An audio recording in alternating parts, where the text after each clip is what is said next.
सांगली मिरज कुपवाड महानगरपालिका सार्वत्रिक निवडणूक 2026 शिवसेनेच्या अधिकृत उमेदवार सौ उज्ज्वला गजानन मोरे हे वॉर्ड क्रमांक 4 मधून आपल्या सेवेत इच्छुक।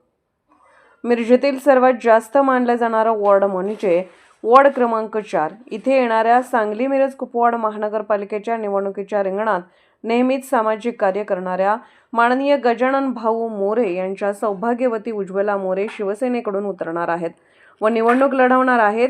गेल्या कित्येक वर्षापासून भाऊ आणि वहिनी ही लोकांसाठी सामाजिक कार्य तसेच लोकांसाठी अहोरात्र धावून येणारे आणि वॉर्डातील गरजूंना पेशंटसाठी औषध उपलब्ध करून व रुग्णांसाठी जेवणाची सुद्धा सोय भाऊ व वहिनी यांनी केली असून तसेच यांच्या या भागात चांगल्या कार्यामुळे नक्कीच त्यांचं कौतुक सुद्धा नेहमीच होत आहे। तसेच येणाऱ्या निवडणूकमध्ये सौ उज्ज्वलाताई हे एक चांगल्या मताधिक्याने निवडून येण्याची दाट शक्यता निर्माण झाली आहे व सौ उज्ज्वलाताई गजानन मोरे यांच्या उमेदवारीमुळे विरोधकांचे नक्कीच डोकेदुखी ठरणार यात कुठलीही शंका नाही।